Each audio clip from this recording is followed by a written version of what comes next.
Hi everyone, welcome back to my channel. Thank you so much for joining me. My name is Lynette, and if you are new here, welcome.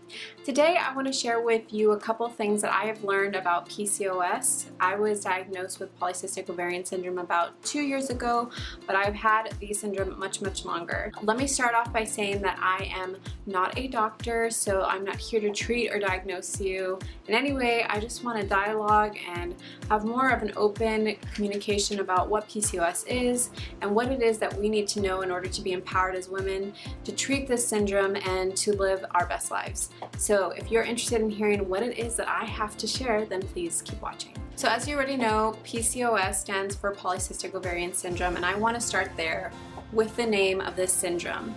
PCOS is actually, or polycystic ovarian syndrome, is actually a very misleading name. I think a lot of times when people hear polycystic ovarian syndrome, they think, oh, cyst on ovaries, that's your problem. Understandably so. You can actually have polycystic ovarian syndrome without having a single cyst on your ovary. And really, cysts on your ovaries are only a symptom of the syndrome.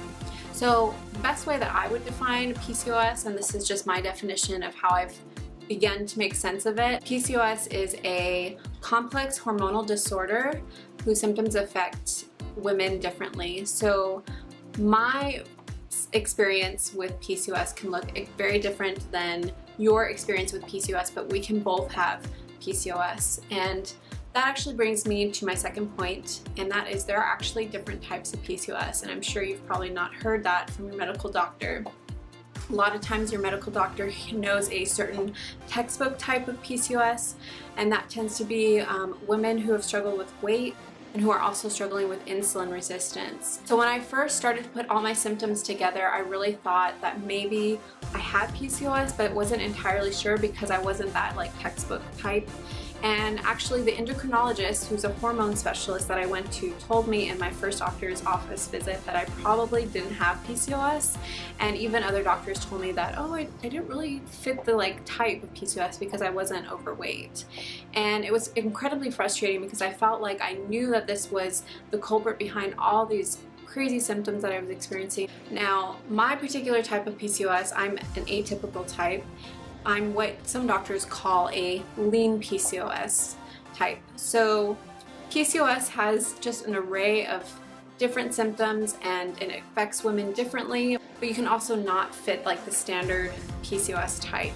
This is something that your doctor, your medical doctor, is not going to tell you. Actually, alternative ways to treat PCOS. So after the endocrinologist who said I didn't have PCOS, diagnosed me with PCOS, I knew that I did not want to take the standard route of treatment, which is usually just birth control and then some type of insulin resistant medication like metformin. I just want to say this very honestly because I want women to know this, is that if you are on birth control and you have PCOS, maybe this is the right option for you now, but if ever you feel like you want to get off birth control and you want your cycle to regulate naturally, you maybe want to conceive naturally, let me just say that there are options for you and that your birth control is not actually fixing the PCOS, it's really just masking the disorder. How many times have I said PCOS in this video? You guys should start counting and let me know in the comments. I actually opted to go to a naturopathic doctor, and I really appreciate naturopathic medicine because they kind of look at the person as a whole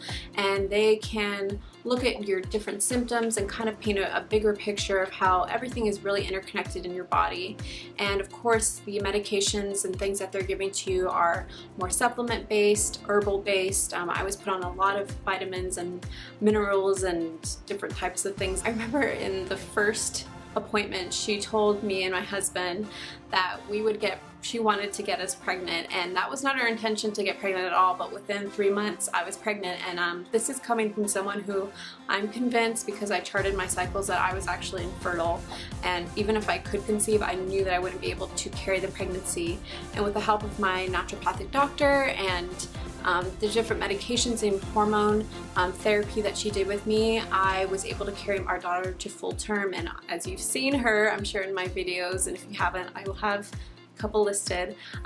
She is perfectly healthy and she's here and well, and we are just so grateful. PCOS is very misleading. There are a lot of different types of PCOS and there are different treatment options for you, and there is hope for you. That is the biggest thing that I want you to know. If you guys found this a little helpful and maybe are interested in hearing more about what I have to share, then please let me know. Let me know if you'd maybe like me to do a series for you on PCOS. It is the month of September and it is PCOS Awareness Month, so I definitely would love to do this for you if you guys are interested, so let me know. Please ask me any questions down in the comments. More than anything, like I've said before, I just want you to know that there's hope, that there are options, and that you can be empowered to take care of your body. Thank you so much for joining me. Give this video a thumbs up if you liked it, and don't forget to subscribe to my channel. This PCOS video is a little bit different than what I normally do. My channel is geared towards minimalism, sustainable living, zero waste, green living, all that type of thing. So if you're interested in any of that, or maybe curious about any of that, you should definitely subscribe. And don't forget to hit the bell notification. This will send you a little notice every time I upload a video, so that you guys are the first to watch. And like I said, thank you so much for joining me, and I will catch you next week. Bye.